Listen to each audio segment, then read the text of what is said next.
Bonsoir à toutes et à tous, le bar des supporters sur Maritima. Très heureux de vous retrouver en ce mardi après-midi après cette première défaite de la saison pour l'OM, 1-0 du côté de Strasbourg. Bonsoir Jacques Bail. Bonsoir les amis. Bonsoir Steph Martin. Salut à tous. Est-ce que on est passé à autre chose? Est-ce que la pilule a encore du mal à être digérée? On se voyait fantastiquement beau. Force est de constater que c'était pas forcément le cas. Non, mais on se voit beau si on avait fait les choses correctement. Je pense que le coach s'est trompé. Moi, j'aurais bien aimé voir cette équipe avec une autre composition, avec d'autres joueurs. Il faut reconnaître qu'il y a eu quand même c'est pas des erreurs, c'est des erreurs qui ont été faites, qui sont assez grossières. Donc aujourd'hui, cet OM-là, évidemment, ne va pas pouvoir battre n'importe qui. Mais je pense que si on mettait les joueurs correctement, l'OM aurait fait un meilleur résultat à Strasbourg. Steph, il fallait faire souffler certains joueurs dimanche. C'était même pas le coup de faire souffler, c'était juste de positionner correctement certains joueurs. Quand on voit le manque qu'on a eu au milieu et le bouillon qu'on a pris face aux Strasbourgeois, même si Kondogbia a fait un bon match, mais d'avoir un Heuberg à son poste, on voit que ça te sécurise vraiment cet axe du jeu, et on voit que souvent les matchs se gagnent au milieu de terrain, et de l'avoir mis en défense centrale, on le disait pendant le match et dans le débrief et même lors de l'émission d'hier, on voyait qu'il n'était pas à sa place, il était complètement perdu, il dézonnait énormément, il y avait énormément, et dans la profondeur, malheureusement, il a énormément souffert avec l'attaquant strasbourgeois. On parlait de tactique strasbourgeoise plutôt réussie, on parlait de pressing haut, on parlait de marquage agressif.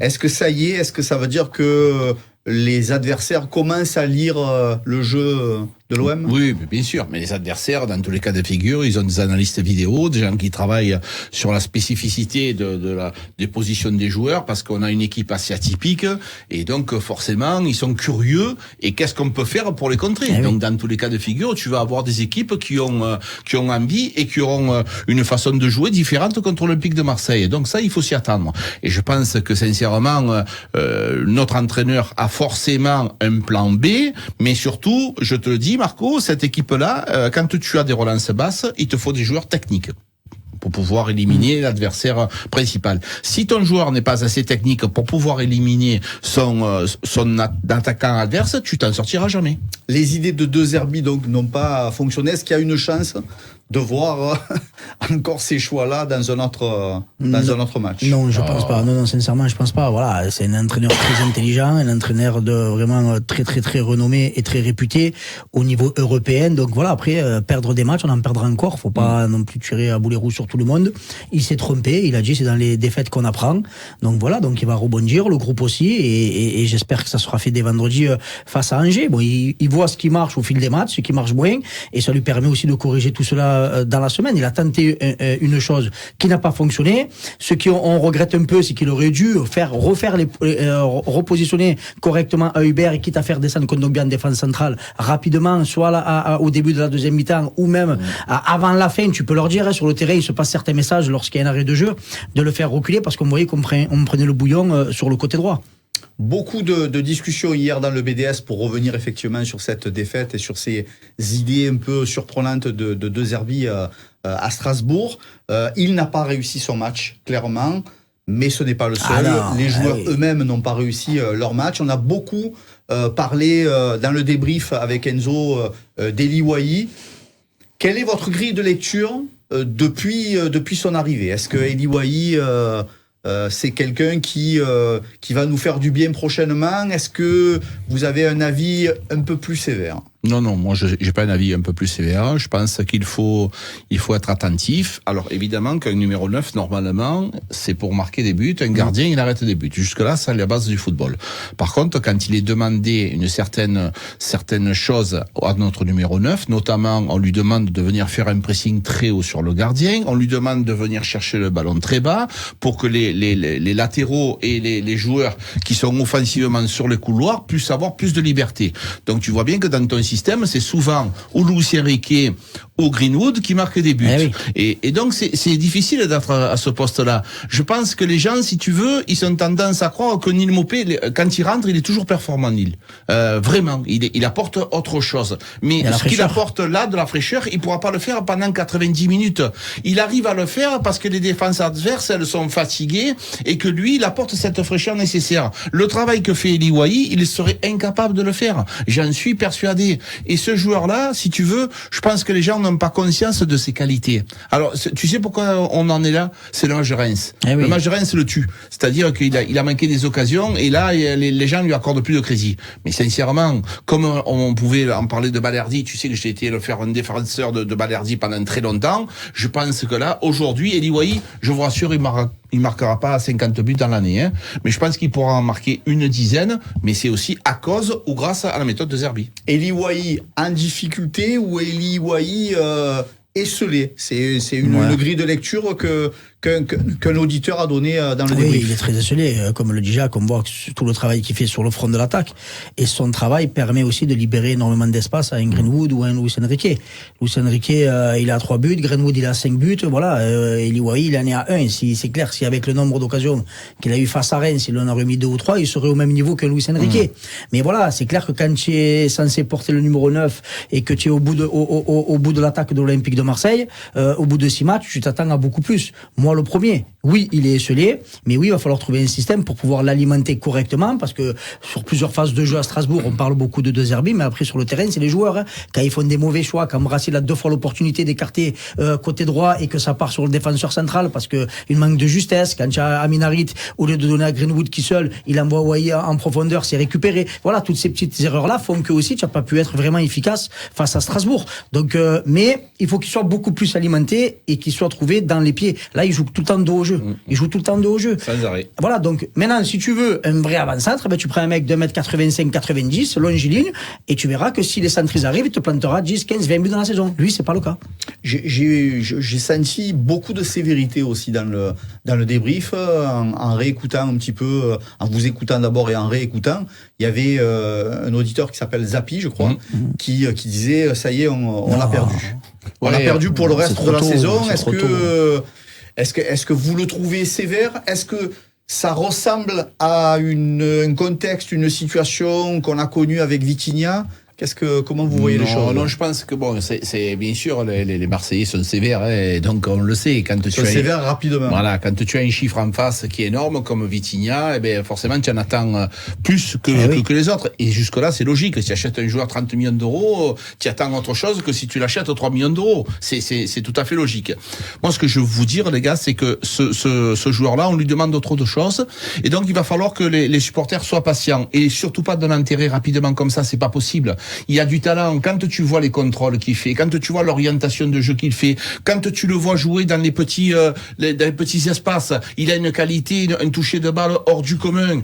Donc il est capable dans la surface, pied droit, pied gauche. Alors peut-être pas de la tête, ok, mais dans la surface, il est capable de faire de très très belles choses. Donc je pense pas qu'il faille l'enterrer dès maintenant. Oui, mais il me semble avoir entendu le garçon qui est en face de toi pendant la soirée dire: Eli Wahi gagne pas un seul duel. Ouais, il a eu beaucoup de mal, mais c'est normal. Quand tu es entouré de 2 centraux qui te mettent 20 cm de plus, quand les ballons arrivent dans les airs, c'est compliqué de gagner des duels. Après, faut pas oublier qu'il a été très très accroché. Ils ont été vraiment durs sur l'homme, pardon. Pour une fois, l'arbitre, laisse jouer. On va pas s'en plaindre, parce que des fois, à la moindre caresse, ça siffle. Mais voilà, il faut trouver le bon système pour pouvoir l'alimenter, parce que est-ce que c'est un joueur de qualité? Oui. Est-ce qu'il est à droit devant les buts? On va pas me parler encore du match de Reims pendant 100 ans, ça peut arriver. Est-ce qu'il est à droit devant le but? Oui. Il a 21 ans. Faut se rappeler, il a 21 ans, c'est minot. Donc, est-ce qu'il peut... On disait la même chose de Vitinha, hein, les gars. Oui, mais là, c'est le contexte n'est pas le même. Est-ce qu'il connaît la Ligue 1? Oui. Est-ce qu'il a performé en Ligue 1? Oui. Il a sur plus de 30 buts en 2 saisons entre Montpellier et Lens. Donc, est-ce que c'est un bon joueur? On va pas dire ici que c'est un peintre, le mec. L'argument de Zapi, c'était de dire, oui, il a réussi à Montpellier. Ouais, mais Marco, on est qu'à la 6e journée. On est qu'à la 6e journée. Comme quand on dit, ça y est, l'OM est champion, arrêtez, calmez-vous, détendez-vous. Il y a encore, avec la Coupe de France, 30 voire 35, 36 matchs à venir. Planter, il va planter. Maintenant, il faut que lui retrouve de la confiance, ça c'est clair. Je rejoins Jacques, le match de Rennes, je pense que mentalement ça lui a fait du mal. Mais c'est comme ça, quand tu es dans des grands clubs, quand tu portes le numéro 9 à l'Olympique de Marseille, les supporters sont exigeants. Donc tu dois toujours être au taquet. Et c'est grâce à ça, je pense, que certains joueurs ne peuvent pas se reposer sur leur laurier parce que le public leur fait vite ressentir. Donc heureusement qu'il y a ce public de connaisseurs et exigeants envers ce club-là et surtout les joueurs qui portent ces couleurs-là. Donc à lui maintenant de redorer le blason, de mettre le bleu de chauffe et de faire le nécessaire pour que tous les supporters s'enflamment. Ce qu'il faut comprendre, c'est que le football en 2024 n'est plus le même. Avant, les numéros 9, ils marquaient énormément de buts. Maintenant, le numéro 9, il participe souvent à la création du jeu. On va les citer. Alors, tu me parlais de Vitinha, mais on en a eu, hein, des Arkadiusz Milik, des Benedetto, des Mitroglou, des Valère Germain. Ça a pas marché. Tous ces joueurs-là, ça a pas marché. Tu compares pas les uns avec les autres. Non, mais je les compare pas, mais c'était des numéros 9. Et tous ces numéros 9, ça a pas marché à l'Olympique de Marseille. Donc, ce que je veux dire par là, c'est que lui, il est au-dessus techniquement de beaucoup de ses joueurs. Voilà, c'est pour moi, il est loin devant. Tu peux pas comparer aujourd'hui Eli Wahi et Vitinha, c'est pas possible. Techniquement, il en a 100 dans chaque pied. Par contre, moi, ce que je voudrais qu'on s'attarde, c'est ce que lui demande le coach. Il faut se mettre en tête que le coach lui demande certaines tâches. Et lui, donc, il rechigne pas à la tâche que lui demande le coach. Si le coach lui dit, reste là-haut, je veux pas que tu redescendes, que tu puisses garder la lucidité nécessaire, si tu réceptionnes un but, un tir, quelque chose, que tu puisses être là, être vigilant. Non, il demande de participer au jeu pour pouvoir essayer de mettre sur les côtés. Regarde, il est souvent dans le cœur du jeu. Ce week-end, on en parlait. Il y a un moment, il était défenseur central. Mais il récupérait le ballon de défense centrale. Et donc, ça, c'est ce que lui demande le coach. Donc à un moment donné, il faut pas lui en vouloir si de temps en temps il est un petit peu à bout de souffle. Alors ça vous a pas échappé quand même que le prochain match est un match à domicile, que c'est le match de Reims qui était un match à domicile qui reste un peu douloureusement dans les mémoires. La question raccourcie que beaucoup de supporters se posent, c'est est-ce qu'il faut insister face à Angers en mettant Eli Wahi, ou est-ce qu'il faut remettre une titularisation à Neil Maupay, quitte à faire rentrer Eli Wahi en cours de route? Pour moi, je pense qu'il faut... Après, c'est compliqué à te répondre, parce qu'on en revient à ce que disait Jacques tout à l'heure. C'est clair que si tu le fais rentrer à 20-25 minutes de la fin, Wahi sera frayé, il peut casser la baraque. Avec tout le respect que j'ai, c'est quand même Angers en face. Est-ce qu'on est supérieur d'Angers? Oui. Après, sur un match, on ne sait jamais ce qui peut se passer. Moi, je pense qu'il faut encore lui accorder de la confiance, le mettre titulaire, voir sur les 60-70 premières minutes ce que ça vaut, et si on doit le changer, on sait qu'on a un Neil Maupay derrière qui peut rentrer, qui peut faire la différence aussi. Et c'est ça qu'il faut se dire, c'est qu'on a un groupe qui est en qualité et en quantité, et si Wahi va un peu moins bien, on sait qu'on a Maupay derrière pour reprendre le relais. Donc voilà, c'est ce qu'il faut se dire. Et est-ce que Maupay aura des titularisations sur la saison? Je pense que oui, et voilà, ça va tourner comme ça, mais pour l'instant, il faut essayer de lui accorder encore la confiance, parce qu'il peut scorer dès vendredi face à Angers. Jaco, est-ce que tu vois les choses comme Oui, non, mais c'est indispensable. Tu peux pas le mettre sur le côté, tu le tues. Tu l'as payé 30 millions, et puis d'un coup, tu dis, bon, voilà, tu commences pas, c'est pas possible.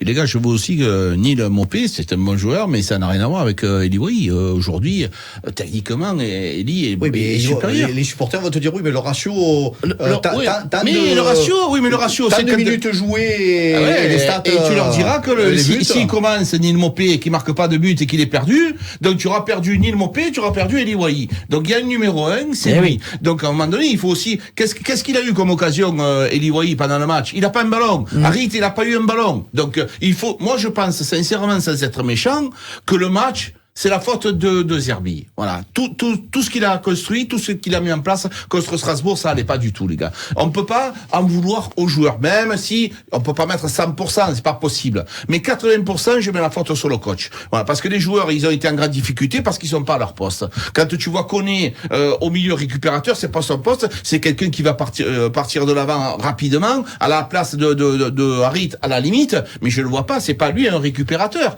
Donc quand tu mets Brassier, arrière gauche, alors que c'est un défenseur central, il a aucune qualité pour prendre le couloir, pour centrer, alors que tu as un Garcia sur le côté qui est capable de le faire. Tu fais partir Murillo au couloir droit très haut et tu dis à Hubert de venir couvrir. Les gars, il y a beaucoup de choses. Et donc tu as perdu au milieu de terrain quelqu'un qui puisse récupérer le ballon et qui puisse alimenter tes attaquants et tes milieux offensifs. Donc moi je pense que c'est beaucoup de la faute à De Zerbi. C'est vrai que c'est surprenant quand même. Deux masterclass, Kondogbia en défense centrale face à Lyon Hubière au milieu de terrain. Il inverse les il a voulu tenter quelque chose et voilà, quand ça marche on crie au génie et quand ça marche pas on dit plus jamais ça. Voilà, donc lui-même il a dit voilà, je vais citer un entraîneur qui est passé à l'Olympique de Marseille, il disait voilà, on apprend dans les défaites. Donc maintenant, on verra ça dès vendredi et après, au retour de la trêve, avec les matchs qui vont s'enchaîner, voilà, c'est là qu'on va voir réellement ses plans B, ses plans C, et c'est là où on l'attend aussi, quand ça va un peu moins bien, qu'il mette sa petite touche et qui arrive à faire repartir ce groupe-là pour aller chercher les 3 points. Mais moi, je suis confiant à 100%, il n'y a pas de souci de ce côté-là. Autre chose qui nous a beaucoup étonné et qui vous a beaucoup contrarié pendant le match, c'est la non-réaction de De Zerbi. Par-delà les mauvais choix au coup d'envoi, c'est le fait de se dire le coach, il doit voir la même chose, le même match que nous. Et on attend, et c'est des trucs qui nous faisaient rouspéter avec d'autres coachs, et on se disait, De Zerbi n'est pas dans la même catégorie que ces coachs-là, il réagit rapidement. Là, ça n'a pas été le cas à Strasbourg. Oui, même il a réagi à la 60e minute, mais ça fait un quart d'heure de plus. Je pense que ce qu'il faut savoir, c'est qu'il y a quand même la possibilité de 5 changements. 5 changements, ça te fait pratiquement 50% de l'équipe. Si on lève le gardien, c'est 50% de l'équipe. Donc tu peux en faire entrer 2 à la mi-temps, et il t'en reste 3 de changements. C'est énorme. Et quand tu rentres 2 joueurs, parce que auparavant on n'avait pas des joueurs de qualité, là sur le banc il y a des joueurs de qualité capables de changer le cours du match. Quand tu vois aussi que tactiquement ça ne va pas, c'est du grand n'importe quoi. Ce fameux couloir droit, ça a été le puits de tout le temps. Ils étaient sur le couloir droit.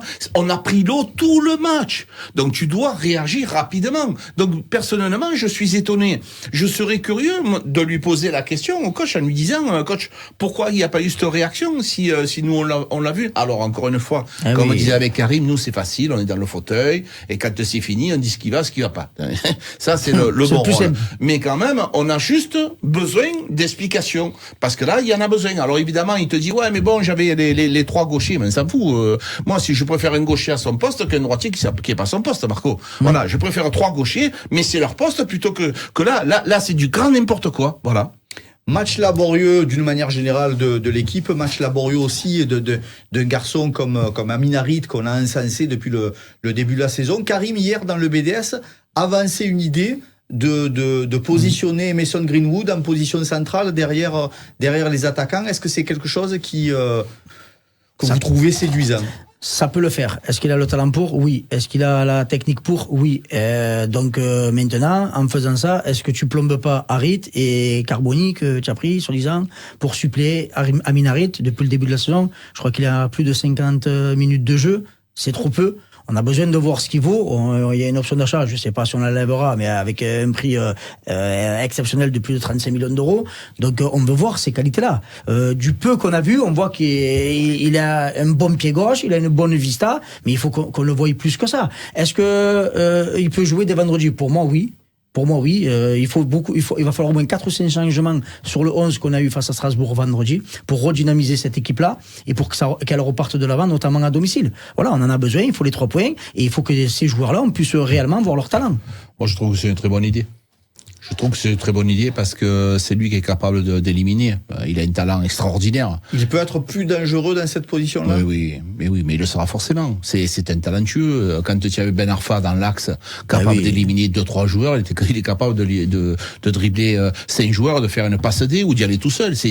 Il est capable de donner un bon ballon à l'attaquant au dernier moment parce que l'attaquant va pouvoir aller sur le côté. Il est capable de jouer sur le couloir gauche avec une orientation. Il a des transversales. Il a une qualité hors du commun. Moi, je pense que sa place aujourd'hui, ça serait intéressant de le voir derrière notre attaquant. Et en plus, tu ne perds pas au change parce que tu peux avoir Jonathan Rowe qui est complètement en pleine bourre, qui a un talent exceptionnel. Ça m'embête de le voir sur le banc. Et tu mets à droite Luis Enrique. Il est où le problème? Et devant il dit oui, après Neil Maupay. C'est où le souci? De toute façon, la chance qu'on a avec ces joueurs offensifs, c'est que ça permute énormément. Donc quand tu me dis Greenwood en 10, et combien de fois il prend l'axe du jeu? Il le prend. Après, là où moi je le trouve, et il a fait notamment à plusieurs reprises face à Strasbourg, quand il rentre comme ça avec son pied gauche et sa vitesse, il fait très mal. Mais c'est clair, tu peux le mettre à gauche, on sait qu'il sera performant. Tu le mets dans l'axe, il sera performant. Tu le mets à droite, il sera performant. Mais quand tu regardes regardes un match de l'Olympique de Marseille, et c'est ce qui fait aussi que l'adversaire, à un moment donné, ne sait plus où donner de la tête, c'est que ça permute énormément. Donc les mecs sont pas cloisonnés à un poste. Ça bouge, même Wai, des fois, il vient sur un côté, ça permute, c'est Enrique qui passe dans l'axe, des fois, c'est Harit qui monte d'un cran, ça bouge énormément. Donc c'est ça, la force qu'on a à l'OM, c'est que le danger peut venir de partout. Maintenant, après, au bout d'un moment, oui. Mais je te dis, est-ce que le minot peut avoir du temps de jeu vendredi face à Angers, comme je me répète, avec tout le respect que j'ai, ils sont à la cave depuis le début de la saison, il faut qu'on le voie aussi jouer, ce minot. Dans les rares satisfactions de Strasbourg, il y a Geronimo Rulli. Est-ce que vous voyez une énorme différence, je connais déjà votre réponse, avec ce qu'on a eu ces dernières saisons? Ah, mais c'est incomparable. Incomparable. Geronimo Rulli, les gars, si tu en es là, c'est grâce à lui. Le scénario de Brest, c'est grâce à lui. Il arrête le penalty. Le scénario de Lyon, c'est grâce à lui. Le nombre d'arrêts qu'il a fait pendant les matchs, c'est exceptionnel. Et pas des petits arrêts, hein. Et pas des petits arrêts. On l'a vu sortir contre l'attaquant tout seul. C'est lui qui est capable de changer le résultat. Aujourd'hui, Geronimo Rulli, il va t'apporter des points supplémentaires. Paul Lopez n'avait pas. Si tu mets une échelle de 0 à 10, Paul Lopez, il est à 3, 2,5, 3. Lui, il est à 8 sur 10. C'est incomparable. Ils font pas le même métier. C'est un aimant à ballon, ce mec. Et les attaquants, quand ils arrivent, ils ont peur de lui. Paul Lopez, il faisait peur à personne. Voilà. C'était toujours trop court, trop long. Il n'arrivait pas à pousser. Quand les ballons aériens, quand il fallait reculer, il était en difficulté. La relance au pied est catastrophique. Catastrophique. Donc voilà. Et il est parti. Mais tout au long de l'année, on en a eu assez avec le Paul Lopez, les gars. On va pas se réjouir, bien évidemment, d'une défaite marseillaise. Jamais de la vie. Mais finalement, est-ce que c'est pas un mal pour un bien, cette défaite qui arrive à ce moment-là? On espère qu'il y en aura le moins possible derrière, même si Jaco le rappelait, attention les gars, on va perdre des matchs, il va pas falloir jeter le bébé avec l'eau du bain. Mais après, il faut se dire aussi que Strasbourg a fait un très très très gros match aussi. Elle est là aussi, la vérité. Strasbourg a été tout simplement énorme. Ils ont une très très bonne équipe. Mais est-ce que cette défaite te permet quoi? Te permet de remettre la tête à l'endroit, de travailler toute la semaine sur ce qui n'a pas fonctionné, et d'essayer de tirer la quintessence de ce groupe pour essayer de repartir de l'avant et de te remettre en confiance. Quand je dis se remettre en confiance face à Angers, ça veut dire marquer pas mal de buts. Effectivement, le prochain rendez-vous avec l'OM, ce sera vendredi soir à partir de 20h45. Maritima sera au grand complet au Vélodrome pour le prochain match de l'OM. Merci les frérots, merci Jaco. Merci Marco, et je vais saluer Emilio de Istres qui Dizana Indeco qui est adorable, qui nous écoute tout le soir. Mon frérot, qui est le partenaire des. En vendant le carrelage, il écoute le téléphone, donc on l'embrasse. Je lui fais un gros bisou à lui et à toute la famille. On fait un gros bisou à Milou, effectivement. Oui. Merci mon Steph. Toujours un plaisir d'être avec vous les amis. Le bar des supporters à la radio du lundi au vendredi 18h, 18h30 sur Maritima TV, sur maritima.fr et puis sur la chaîne YouTube Maritima Média. À demain 18h.